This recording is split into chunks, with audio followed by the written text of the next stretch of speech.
Alhamdulillah wa salatu wa salam ala rasulillah wa ala alihi wa sahbihi wa man wala. Il n'est pas dans le plan d'Allah subhanahu wa ta'ala de demander de l'être humain l'infaillibilité, l'impeccabilité. Il n'est pas demandé de l'homme d'être à l'image de l'ange, programmé pour entrer dans l'ordre de manière absolue, sans commettre aucune infraction à l'égard d'Allah subhanahu wa ta'ala. Tel n'est pas le projet de Dieu, tel qu'il se dessine dans la création de l'être humain. Parmi les signes de la perfection d'Allah subhanahu wa ta'ala qui se manifestent dans la création de l'homme, c'est l'inachèvement. L'homme est inachevé. Il doit se prendre en charge et de se réparer de manière continue. L'animal, lui, il est achevé. L'animal, sa nature, c'est son code. Il est achevé. Il n'est pas perfectible. Il a un rapport cyclique et routinier, car dépourvu de liberté. L'homme, lui, la liberté qu'Allah lui a donnée procède de cet inachèvement qu'il doit réparer. C'est-à-dire la quête de la perfection de l'acte bon et la réparation par le repentir de l'acte de désobéissance et d'infraction. C'est là l'achèvement et la perfection dans la créature de l'homme. Nous avons créé l'homme de manière parfaite, mais inachevé. Il n'y a pas de contradiction entre l'inachèvement et l'imperfection. Cet inachèvement procède de la perfection d'Allah subhanahu wa ta'ala, parce que c'est son plan. Parce que l'homme, il doit se prendre en charge. Il doit marcher vers la perfection. Il doit rectifier en permanence ses erreurs et ses fautes. Une posture qu'on ne trouve pas dans l'univers des anges, ni celui des animaux. Et donc, l'islam ne demande pas aux croyants d'être infaillibles, impeccables intellectuellement et infaillibles moralement. C'est exclu du programme divin. Autrement dit, la faute et le péché font la singularité de l'être humain. C'est ça qui fait la beauté et la grandeur de l'être humain. Il chute, c'est la chute. Sauf que la chute n'est pas ontologique, n'est pas essentielle. Elle est accidentelle. Nous avons souligné le fait que l'islam ne parle pas du péché originel. Parce qu'avant le péché, il y avait l'innocence, le bara'a, ou le fitra. Dans la théologie musulmane, on parle davantage, ou plutôt, de l'innocence originelle. Mais l'homme est prédisposé à faire le bien comme il est prédisposé à faire le mal. Sauf que le mal radical n'existe pas. Il peut être converti. Il n'y a pas un mal substantiel. Le mal, elle réside dans la relation qu'on entretient avec les choses. Le bien, il peut devenir un mal, et le mal, il peut devenir un bien. Tout dépend de notre rapport à la chose. Nous avons dit que l'obéissance, elle peut être un péché. Quelqu'un qui est pratiquant, mais dont la pratique le pousse à être orgueilleux, le ujb. C'est un bien qui conduit à un mal. Il n'a pas su gérer l'obéissance. Et le mal, elle peut devenir un bien, c'est-à-dire la faute, elle peut devenir une hasana, un bon acte. Tout dépend du rapport que nous entretenons avec le péché et la faute. Nous avons la capacité de convertir la faute à notre avantage. C'est comme dans les arts martiaux. Comment convertir l'énergie de l'ennemi. Il y a Shaitan qui t'égare, Nafs qui t'égare, mais dans l'égarement, on convertit l'égarement à notre avantage. L'hidayah qui est sollicité par la prière et par le djihad de Nafs en permanence, capable toujours de transformer le mal à notre avantage. C'est comme l'énergie. Il n'est ni positif ni négatif. Tout dépend de qu'est-ce que tu en fais. Qui peut transformer ta faiblesse en une force. Et c'est ça le mystère de l'homme. D'ailleurs, l'homme est l'être le plus fragile. Et parce qu'il est fragile, il est capable d'établir une civilisation. Il construit les habits, il n'a pas besoin de... il est nu, donc c'est pas comme les animaux ne cherchent pas à s'habiller. Donc il doit inventer. Il a froid, donc il doit se couvrir. Et il ne va pas habiter les grottes et les trous comme les animaux, il construit des maisons. Cette vulnérabilité à l'égard de la nature l'a poussé à établir une intelligence qui lui permet de domestiquer la nature, taskhir. Donc il est capable de transformer la fragilité, la vulnérabilité à son avantage. La même chose pour la morale. Et donc il y a une sagesse derrière le fait qu'Allah subhanahu wa ta'ala nous a créés enclins vers la faute. Sans la faute, comment la miséricorde de Dieu va-t-elle se manifester? Dieu était miséricordieux, il l'est, il le sera. Et le péché est une manifestation de cette miséricorde. Le pardon de Dieu. Dieu était pardonneur et sera pardonneur. Mais il a créé l'homme pour que ce pardon se manifeste dans l'ordre de l'existence. C'est en lien avec les attributs de Dieu. La question de la faute, il est en lien avec Dieu lui-même. Subhanahu wa ta'ala. Le hisab, le jugement, qui est un moment de l'existence très important. Sans liberté, donc sans responsabilité, sans faute ou rectitude, à quoi sert le jugement? Comment les attributs de Dieu, de justice, de justesse, de rahma, du pardon, de l'indulgence, comment tous ces attributs multiples de Dieu, comment vont-ils se manifester sans l'existence de la faute en tant que telle? Donc il n'est pas dans l'objectif de Dieu de créer l'infaillible.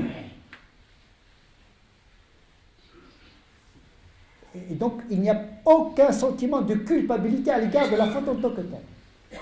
Quelle que soit son immensité, quel que soit le nombre des fautes, tout cela n'est pas important. Ce qui est important, c'est le souci de reconnaître et d'être conscient qu'on est dans l'imperfection, qu'on est dans la transgression permanente, ce qui crée un lien d'intimité, d'espérance en Dieu.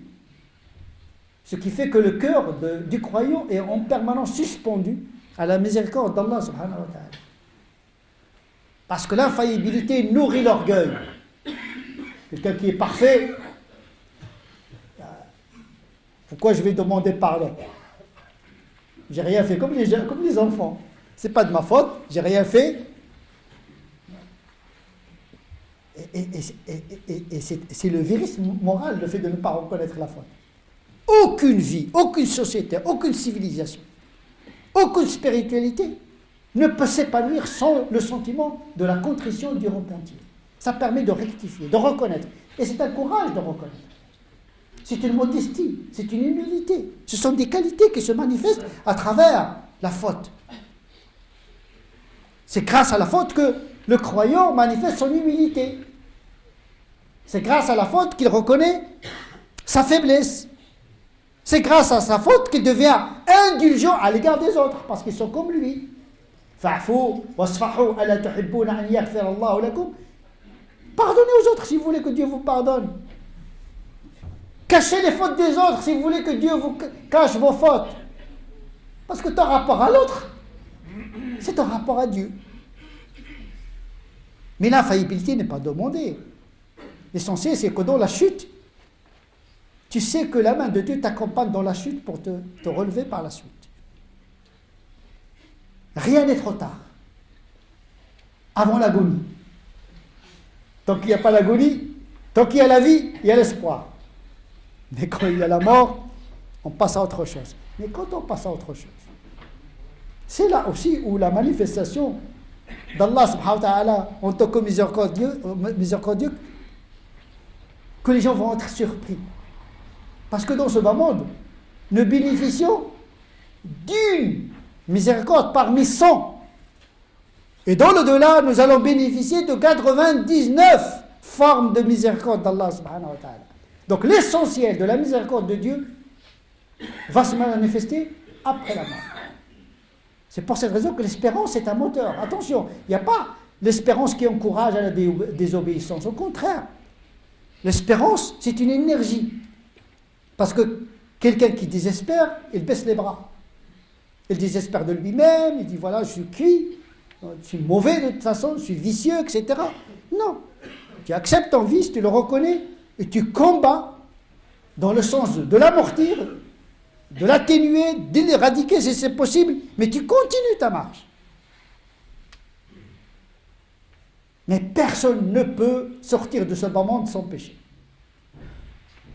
Les péchés, qu'on le veuille ou non, sont devenus une deuxième nature pour nous. Nous sommes infectés, contaminés par nos fautes et par les fautes des autres. C'est pour cette raison que le prophète sallallahu alayhi wa sallam, pour nous soulager, nous réconforter, nous apaiser, nous a dit, il n'y a pas un serviteur qui n'a pas une faute, qui ne cesse de faire. Il n'y a pas de croyant qui n'a pas une faute particulière, qui ne cesse de reproduire, inhérente à lui, jusqu'à la mort. Chacun son niveau, chacun sa faute. On a expliqué que la faute des saints, ce n'est pas la faute des vulgaires, ce n'est pas la faute des prophètes. Mais chacun a son lot de fautes. Comme ça, on est tous quittes. Il n'y a pas supérieur, inférieur, mais chacun a ses fautes. Donc personne ne peut juger les autres. Ça nous permet un petit peu de ne pas passer tout le temps en train de juger les autres. Le vrai croyant, il a un seul souci, c'est lui-même. Sauve qui peut. Nafsi, nafsi. La faute, normalement, celui qui est conscient de la faute, ne se préoccupe pas de la faute des autres. Au contraire, la faute des autres le renvoie à ses propres fautes. C'est comme ça qu'il vit. C'est un sentiment intérieur. On ne le voit pas, mais il doit être, en tout cas, à l'intérieur. C'est pourquoi le salut de l'homme, il est intérieur. Ce n'est pas dans les formes. Parce que tu peux être en conformité de manière extérieure, mais tu es en porte-à-faux au niveau intérieur et l'intention, ce que tu ressens à l'intérieur. Ce qui compte pour Dieu, c'est ce que tu ressens. Illa man atallaha biqalbin salim, un cœur indemne. Attention, un cœur indemne, ça ne veut pas dire un cœur pur, dans le sens où il ne pêche pas, mais un cœur qui est conscient que seule la grâce d'Allah peut le sauver.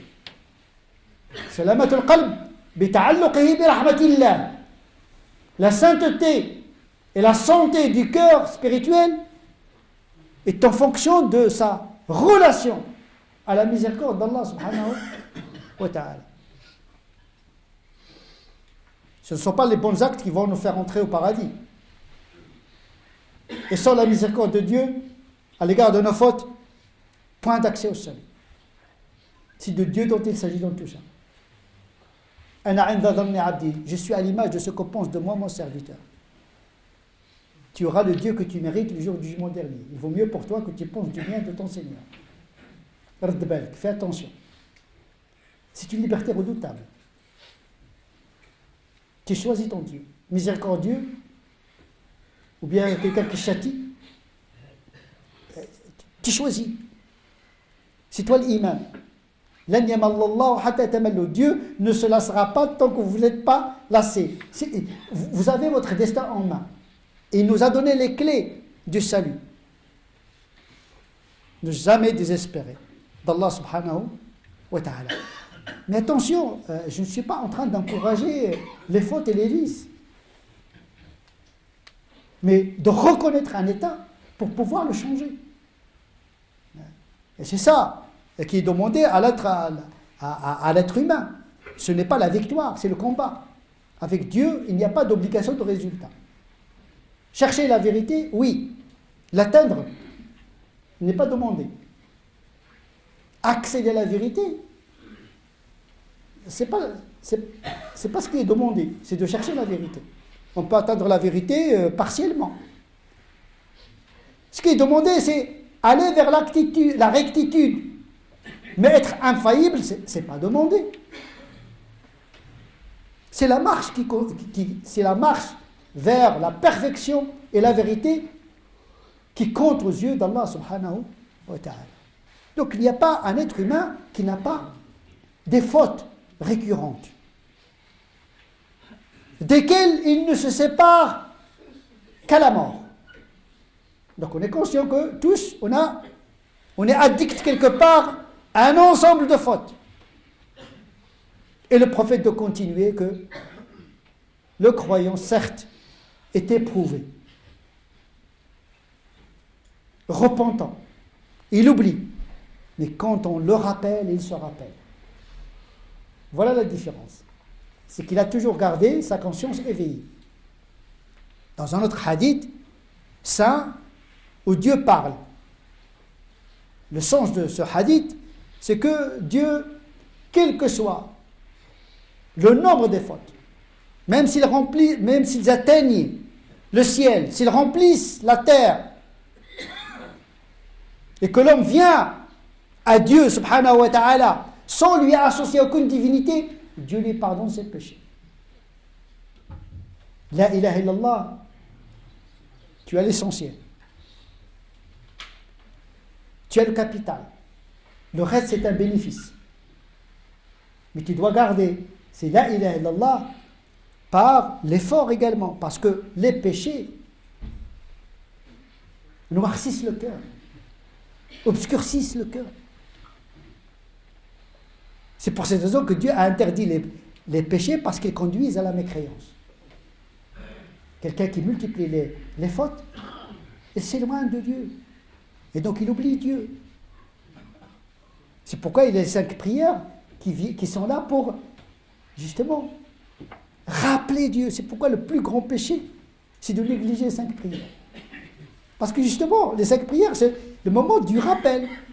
C'est dans ces moments-là où tu te rappelles de tes fautes et de Dieu. Il y a des gens qui veulent commencer d'abord par arrêter les péchés pour commencer les 5 prières. Eh bien, il inverse le cheminement. Le cheminement, c'est là, il est Allah. Puis, ces moments répétés avec Dieu dans le sens de se rappeler du sens de Dieu et du sens de notre faiblesse et d'accomplir l'istighfar, justement, dans la prière et de se ressourcer auprès de la prière afin de continuer cette marche en boitant, en rampant, en courant, chacun son rythme. L'essentiel, c'est de marcher pour Dieu, quel que soit le rythme de chacun. نسأل الله عز وجل أن يجعلنا الذين يستمعون القول فيتبعون أحسنه أولئك الذين هداهم الله وأولئك هم أولو الألباب. اللهم اهدنا فيمن هديت وعافنا فيمن عافيت وتولنا فيمن توليت وبارك لنا فيما أعطيت وقنا واصرف عنا شر ما قضيت فإنك تقضي ولا يقضى عليك وإنه لا يذل من وليت ولا يعز من عاديت تبارك ربنا وتعاليك. اللهم لا تدع لنا في هذه الساعة الكريمة ذنبا إلا غفرته ولا هما إلا فرجته ولا كربا إلا نفسته ولا ميتا إلا رحمته ولا ضالا إلا هديته ولا حاجة من حوائج الدنيا لك فيها رضا ولنا فيها صلاح إلا يسرتها. اللهم من أراد بهذه البلاد وبالمسلمين خيرا فوفقه لكل خير ومن أراد بهذه البلاد وبالمسلمين شرا فاكفنا شره بما شئت وكيف شئت. اللهم صل على سيدنا محمد وعلى آل سيدنا محمد كما صليت على سيدنا إبراهيم وعلى آل سيدنا إبراهيم وبارك على سيدنا محمد وعلى آل سيدنا محمد كما باركت على سيدنا إبراهيم وعلى آل سيدنا إبراهيم في العالمين إنك حميد مجيد. سبحان ربك رب العزة عما يصفون وسلام على المرسلين والحمد لله رب العالمين.